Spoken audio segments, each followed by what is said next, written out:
নমস্কার বন্ধুরা, আমি ইন্দ্রাণী আবার চলে এসেছি তোমাদের সকলের কাছে একটি নতুন গল্প নিয়ে।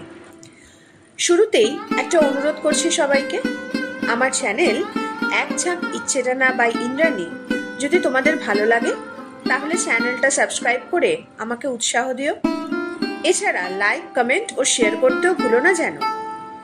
আর নতুন নতুন গল্পের আপডেট পেতে হলে বেল আইকন অল করে দিও সবাই। শুরু করছি আজকের গল্প। আশা করছি তোমাদের সবাইকে পাশে পাবো। আজ যে গল্পটি বলতে চলেছি সেটি স্বনামধন্য লেখক সত্যজিৎ রায়ের লেখা ফার্স্ট ক্লাস কামরা। বেশিরভাগ মানুষের একটি বদ অভ্যাস আছে, তারা কখনোই নিজেদের সংস্কৃতিতে খুশি থাকে না, না থাকে শ্রদ্ধান্বিত। তারা বরাবরই অপরের সংস্কৃতিকে নকল করতে গিয়ে নিজেদের সংস্কৃতিকেই হারিয়ে ফেলে। সেই সব মানুষকে একটি শিক্ষামূলক গল্প হচ্ছে এই ফার্স্ট ক্লাস কামরা। শুরু করছি আজকের গল্প ফার্স্ট ক্লাস কামরা।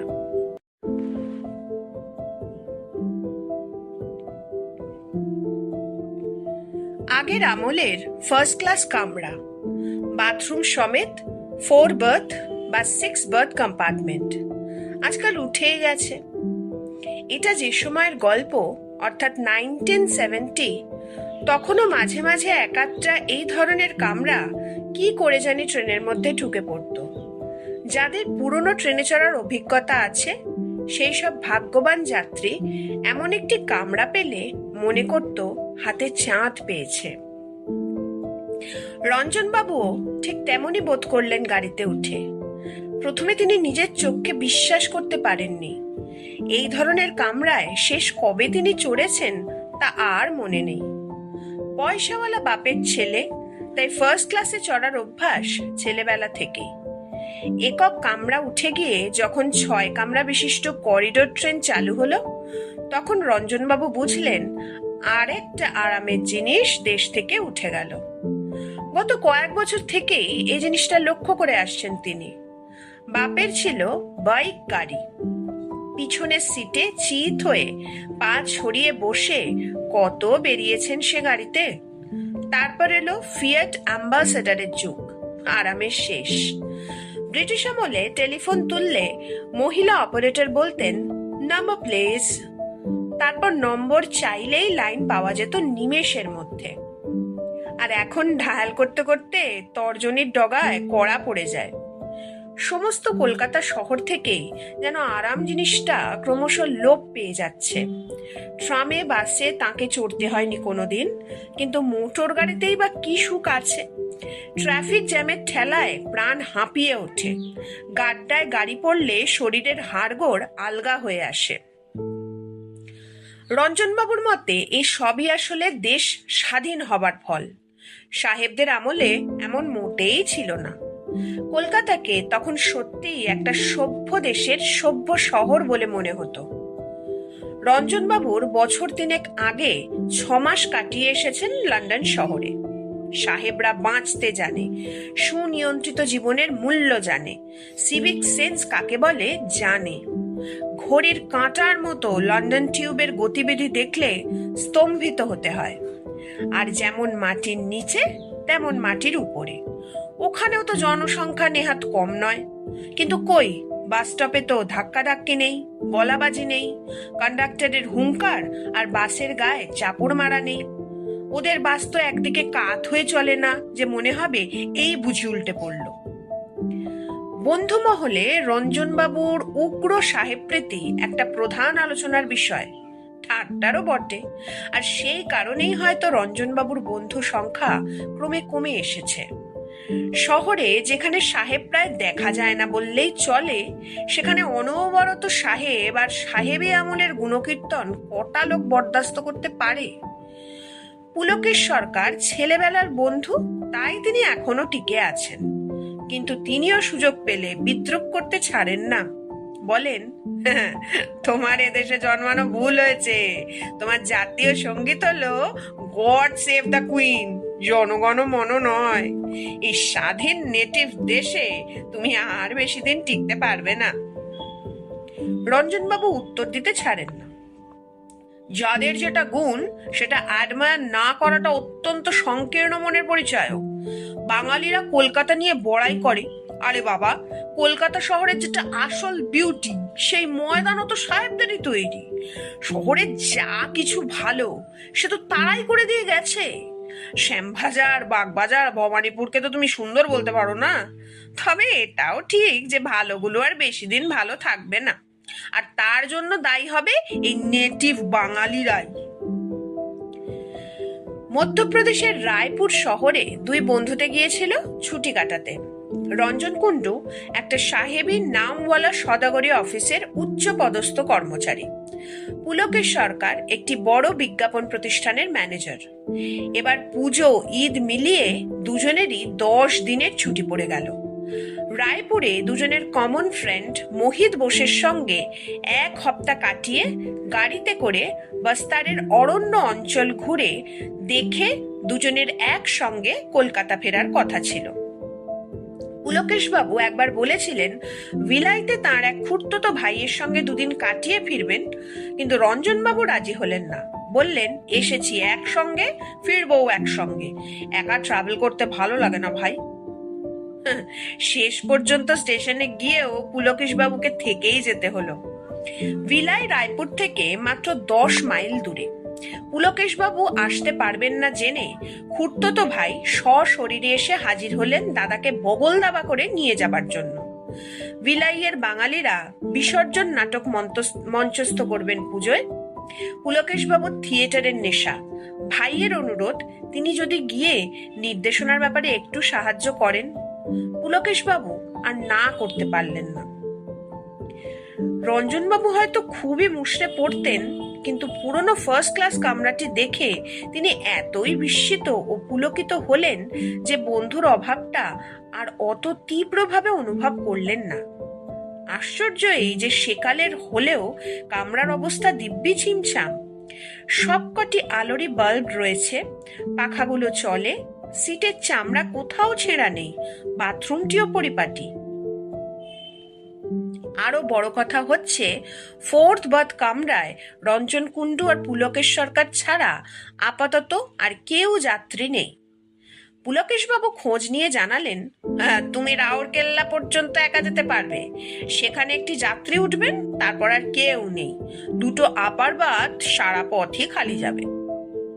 রঞ্জনবাবু বললেন, তোমাকে এই পুরনো কামরার আরামের কথা অনেকবার বলেছি, আফসোস এই যে এতে ট্রাভেল করার সুযোগ পেয়েও নিতে পারলে না।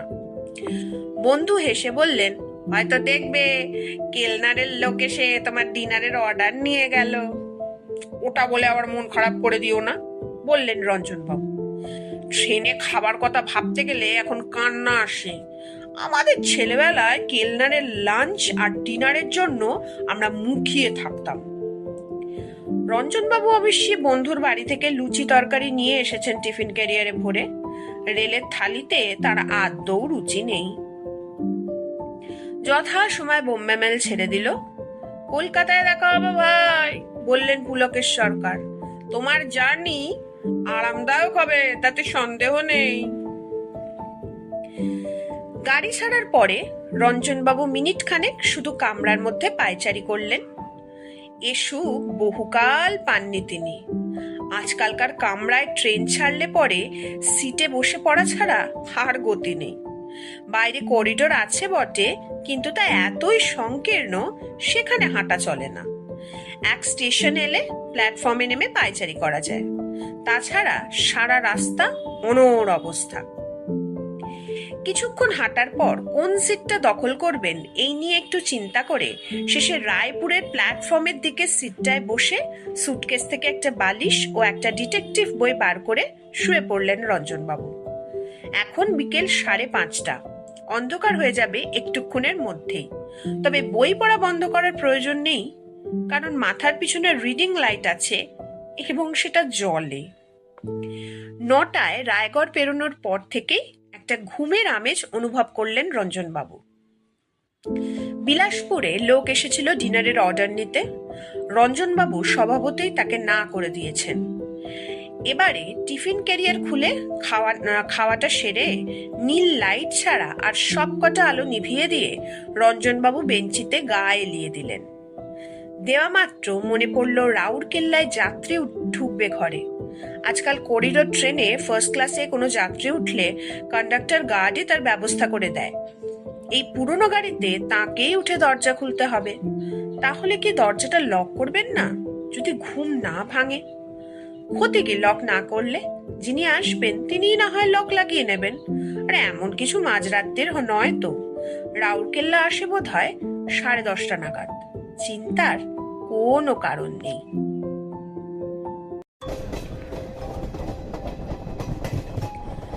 বেদম বেগে ছুটে চলেছে বোম্বাই মেল। কামরার দোলানিতে কারুর ভালো ঘুম হয় না, কিন্তু রঞ্জনবাবুর হয়। কোথায় যেন পড়েছিলেন যে মা শিশুকে কোলে দোল দিয়ে ঘুম পাড়ানোর স্মৃতি শিশু বড় হলেও তার মনের মধ্যে লুকিয়ে থাকে। তাই ট্রেনের দোলানিতে ঘুম পাওয়াটা মোটেই অস্বাভাবিক নয়। ছেলেবেলায় ফার্স্ট ক্লাসে খাওয়া কেলনানের চিকেন কারি অ্যান্ড রাইস আর কাস্টার্ড পুডিং এর মধুর স্মৃতি রোমন্থন করতে করতে রঞ্জনবাবু নিদ্রার সাগরে তলিয়ে গেলেন। গরম চায়, চায় গরম। ঘুমটা ভাঙল খোলা জানালার বাইরে থেকে ফেরিওয়ালার ডাক শুনে। প্ল্যাটফর্মের ল্যাম্পপোস্ট থেকে আলোর রশ্মি ট্যাচ্চাভাবে কামরায় ঢুকে তার নিজের শরীর ও মেঝের খানিকটা অংশে পড়েছে। ইন্দ্র চায়, চায়। কি আশ্চর্য অপরিবর্তনশীল এই স্টেশনের ফেরিওয়ালার ডাক! মনে হয় একই লোক ভারতবর্ষের প্রত্যেকটি স্টেশনে ঠিক একইভাবে ডেকে চলেছে আবহমান কাল থেকে। জানালা দিয়ে মুখ বাড়িয়ে স্টেশনের নাম দেখতে পেলেন না রঞ্জনবাবু। রাউরকেল্লা নয় তো? নামটা মনে পড়তেই রঞ্জনবাবুর চোখ চলে গেল বেঞ্চের বিপরীত দিকে। একটা টুং টুং আওয়াজ কানে এসেছিল ঘুমটা ভাঙা মাত্র। এবার আবছা নীল আলোয় দেখলেন একটি লোক বসে আছে বেঞ্চেতে। তার সামনে 2টো বোতল ও একটি গেলাস। গেলাসে পানীয় ঢাললেন ভদ্রলোক এই মাত্র। এবার সেই পানীয় চলে গেল তার মুখের দিকে। মদ খাচ্ছেন নাকি সহযাত্রী? উনি কি রাউরকেল্লা থেকে উঠেছেন? এটা কি তাহলে চক্রধরপুর? বড় স্টেশন বলেই তো মনে হচ্ছে। রঞ্জনবাবু আগন্তুকের দিকে চেয়ে দেখলেন। মুখটা স্পষ্ট দেখা যাচ্ছে না, তবে একটা বেশ তাগড়াই গোঁফ রয়েছে ভদ্রলোকের, সেটা বোঝা যায়। পরনে শার্ট ও প্যান্ট, তবে নীল আলোতে তাদের রং বোঝা মুশকিল। রঞ্জনবাবুকে নড়াচড়া করতে দেখেই বোধহয় আগন্তুক তাঁর সম্বন্ধে হঠাৎ সচেতন হয়ে উঠলেন। মদের গন্ধ পাচ্ছেন রঞ্জনবাবু। তার নিজেরও সব বদ অভ্যেস নেই, কিন্তু চেনাশোনার মধ্যে অনেকেই ড্রিঙ্ক করে। পার্টি টাটিতেই যেতে হয় তাকে। কাজেই কোন পানীয়ের কি গন্ধ সেটা মোটামুটি জানা আছে। পার্টি টাটিতেও যেতে হয় তাকে, কাজেই কোন পানীয়ের কি গন্ধ সেটা মোটামুটি জানা আছে। ইনি খাচ্ছেন হুইস্কি। You there! সোজা রঞ্জনবাবুর দিকে মুখ করে ঘড়ঘড়ে গলায় হাঁক দিয়ে উঠলেন ভদ্রলোক।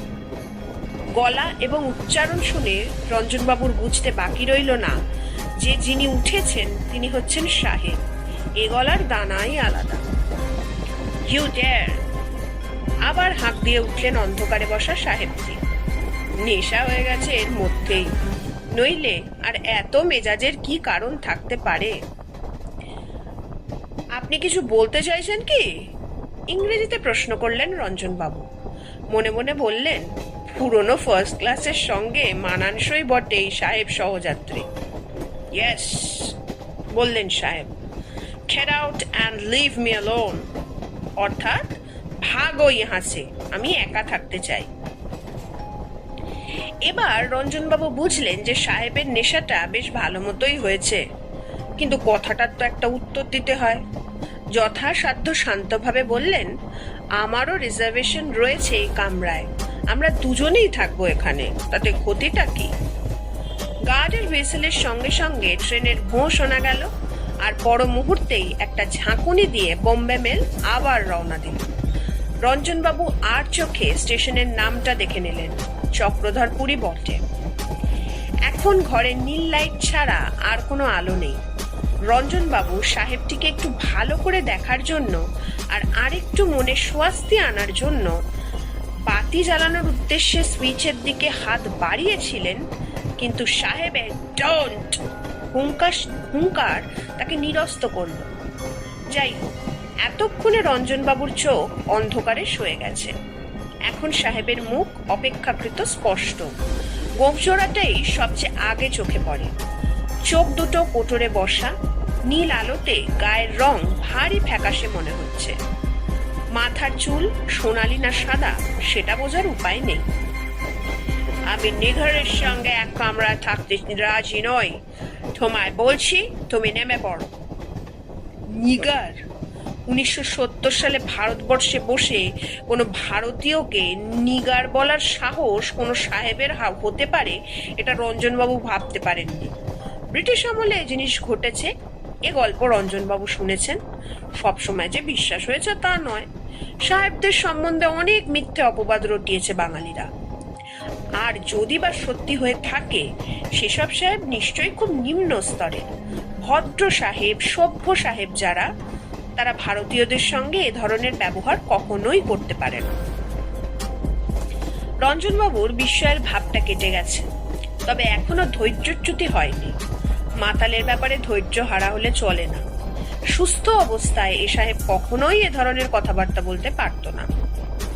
রঞ্জনবাবু সংযতভাবে বললেন, তুমি যেভাবে কথা বলছো সেরকম কিন্তু আজকাল আর কোনো সাহেব বলে না। ভারতবর্ষ আজ বছর 25 হলো স্বাধীন হয়েছে, সেটা বোধহয় তুমি জানো। হোয়াট? কথাটা বলেই সাহেব রঞ্জনবাবুকে চমকে দিয়ে ট্রেনের শব্দ ছাপিয়ে হো হো করে অট্টহাস্য করে উঠলেন। কি বললে তুমি? স্বাধীন হয়েছে ভারত? কবে? 1947 অগস্ট দ্য 15th। কথাটা বলতে গিয়ে রঞ্জনবাবুর হাসি পাচ্ছিল। স্বাধীনতার এতদিন পরে নিজের দেশে বসে কাউকে তারিখ সমেত খবরটা দিতে হচ্ছে, এটা একটা কমিক ব্যাপার বই কি। You must be mad. আমি ম্যাড নই সাহেব, বললেন রঞ্জনবাবু। আমার মনে হয় তোমার নেশাটা একটু বেশি হয়েছে। বটে। সাহেব হঠাৎ তার দিকে বেঞ্চের উপর থেকে একটা জিনিস তুলে নিলেন। রঞ্জনবাবু সভয় দেখলেন সেটা একটা রিভলভার, আর সেটা শটান তাঁরই দিকে তাক করা। Say this, বললেন সাহেব। আমি আর্মির লোক, আমার নাম major Davenport, 2nd Punjab regiment. আমার মতো অব্যর্থ নিশানা আর কারণ নেই আমার রেজিমেন্টে। আমার হাত কাঁপছে কি? তোমার শার্টের 3য় বোতামের ডান দিকে আমার লক্ষ্য। ঘোড়া টিপলে সেখান থেকে গুলি ঢুকে সোজা জানালা দিয়ে বেরিয়ে যাবে। তোমার আর কোনো অস্তিত্ব থাকবে না। ভালো চাও তো বেরিয়ে পড়ো। হেঁকে তো নিগার, তার উপরে উন্মাদ। এটা কত সাল জানো? 1932। আমাদের অনেক উত্তক্ত করেছে তোমাদের ওই নেংটি পড়া নেতা। স্বাধীনতার স্বপ্ন তোমরা দেখতে পারো, কিন্তু সেটা বাস্তবে পরিণত হবে না কখনোই। এবার সত্যি প্রলাপ বকছেন সাহেব। 1970 হয়ে গেল 1932। নেংটি পড়া নেতা গান্ধীজি মারা গেছেন, তাও হয়ে গেছে 23 বছর। Come on now, get up. সাহেব উঠে দাঁড়িয়েছেন। রঞ্জনবাবু লক্ষ্য করলেন তার পা টলছে না।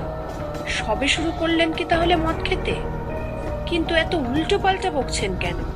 উনি কি তাহলে উন্মাদ? রঞ্জনবাবুর গলা শুকিয়ে গেছে। তিনি সিট ছেড়ে মেঝেতে নামতে বাধ্য হলেন।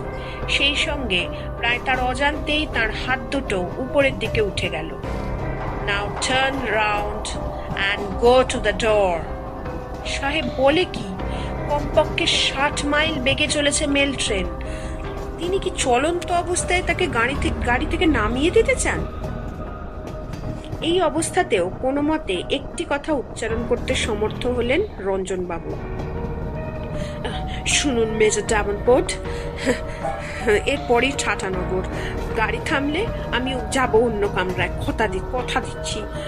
চলন্ত গাড়ি থেকে নামিয়ে আমাকে মেরে ফেলে আপনার কি লাভ? ঠাটানগর? ও নামে কোনো স্টেশন নেই, তুমি আবার আবল চাবল বকছো। রঞ্জনবাবু বুঝলেন যে এটা 1932 সাল, সেটা যদি সাহেব বিশ্বাস করে বসে থাকেন তাহলে অবশ্যই টাটানগর বলে কোনো স্টেশন থাকার কথা নয়। এখানে প্রতিবাদ করাটা খুব বুদ্ধিমানের কাজ হবে না বলে বললেন, ঠিক আছে মেজর ড্যাভেনপোর্ট, আমারই ভুল। তবে এরপর অন্য যে কোনো স্টেশনে গাড়ি থামুক, আমি নেমে যাব। ঘন্টাখানেকের বেশি তোমার নিগারের সঙ্গেও বরদাস্ত করতে হবে না, কথা দিচ্ছি। সাহেব যেন একটু নরম হয়ে বললেন, মনে থাকে জানো, কথা নড়চড় হলে তোমার লাশ পড়ে থাকবে লাইনের ধারে, এটা বলে দিলাম। সাহেব গিয়ে তার জায়গায় বসে হাত থেকে রিভলভার নামিয়ে রাখলেন বেঞ্চির এক পাশে।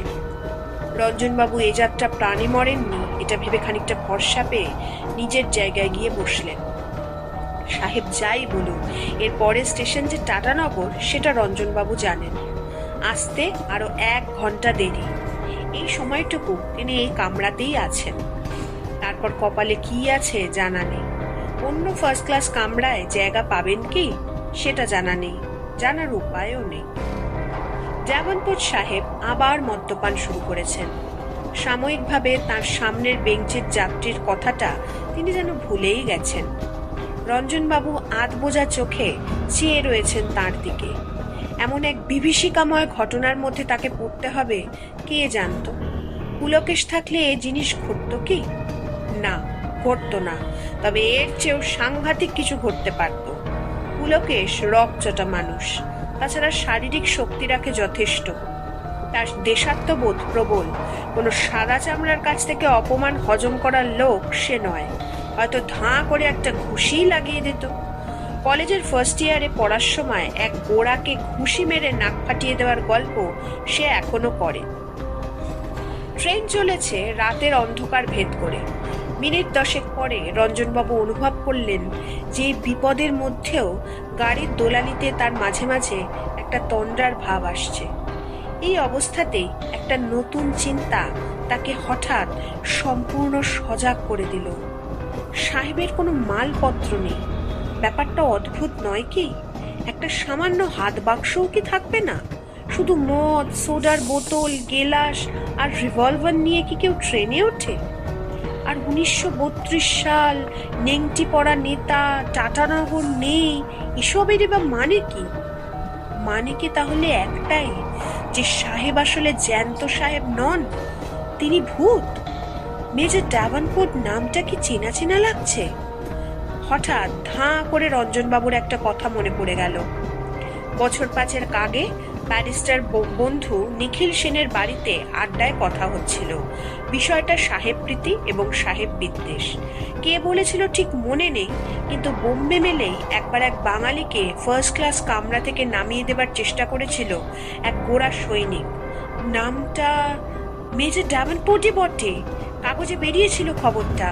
সালটা জানা নেই, তবে 32 হওয়া আশ্চর্য না। সাহেবের হিসেবে একটু ভুল হয়েছিল। সেই বাঙালি ছিলেন অসীম সাহস ও দৈহিক শক্তির অধিকারী। অপমান হজম করতে না পেরে সাহেবকে মারেন এক 82 সিক্কা ওজনের ঘুষি। সাহেব উল্টে পড়েন এবং বেঞ্চির হাতলে মাথায় চোট লেগে তৎক্ষণাৎ মারা যান। রঞ্জনবাবু অনুভব করলেন তার হাত পা ঠান্ডা হয়ে আসছে, কিন্তু এই অবস্থাতেও সামনের লোকটার দিকে আর একবার না চেয়ে থাকতে পারলেন না তিনি। মেজর ড্যাভেনপোর্ট হাতে গেলাস নিয়ে বসে আছেন। নাইট লাইটের আলো এমনিতেই উজ্জ্বল নয়, আলোর শেডও অপরিষ্কার, বাল্বের পাওয়ারও বেশি নয়, তার উপর গাড়ির ঝাঁকুনি, সব মিলিয়ে সাহেবের দেহটাকে অস্পষ্ট দেখাচ্ছে। হয়তো এই কামরাতেই সাহেবের মৃত্যু হয়েছিল 1932 সালে। আর তখন থেকেই এই পুরনো আমলের ফার্স্ট ক্লাস কামরায় রোজ রাত্রিরে রঞ্জনবাবু আর ভাবতে পারলেন না। সাহেব আর তার দিকে দৃকপাত করছেন না, তিনি মদ নিয়ে মশগুল হয়ে বসে আছেন। চেয়ে থাকতে থাকতে রঞ্জনবাবু অনুভব করলেন যে তার চোখের পাতা আবার ভারী হয়ে আসছে। ভূতের সামনে পড়ে মানুষের ঘুম পেতে পারে, এটা তিনি প্রথম আবিষ্কার করলেন। মেজর ড্যাভনপোর্ট একবার নেই, একবার আছেন। অর্থাৎ চোখের পাতা বন্ধ হলে নেই, আবার খুললেই আছেন। একবার যেন সাহেব তার দিকে চাইলেন, তারপর যেন বহু দূর থেকে ভেসে আসা একটা কথা বার কয়েক এলো তার কানে, ডার্টি নিগার, ডার্টি নিগার। তারপর রঞ্জনবাবুর আর কিছু মনে নেই।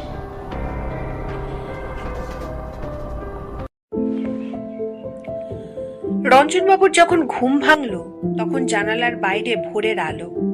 সামনের বেঞ্চে কেউ নেই। রাত্রের বিভীষিকার কথা ভেবে তিনি একবার শিউরে উঠলেন, কিন্তু পরক্ষণেই ফাঁড়া কেটে গেছে বুঝে হাঁপ ছাড়লেন। এ গল্প কাউকে বলা যাবে না। প্রথমত কেউ বিশ্বাস করবে না, দ্বিতীয়ত তিনি যে সাহেব ভূতের হাতে লাঞ্ছনা ভোগ করেছেন এটা খুব জাহির করে বলার ঘটনা নয়। ডার্টি নিগার কথাটা তার আঁতে লেগেছিল বিশেষভাবে, কারণ তার নিজের রং রীতিমতো ফর্সা, অনেক রোদে পোড়া সাহেবের চেয়ে বেশি ফর্সা। এই রঙের জন্য লন্ডনে অনেকে তাকে ভারতীয় বলে বিশ্বাস করেনি, আর তাকেই কিনা বলে ডার্টি নিগার। সংকল্প অনুযায়ী তার ট্রেনের অভিজ্ঞতাটা রঞ্জনবাবু কাউকেই বলেননি, তবে তার মধ্যে উগ্র সাহেবপ্রীতির ভাবটা যে অনেকটা কমেছে সেটা তার কাছের লোকেরা অনেকেই লক্ষ্য করেছিল।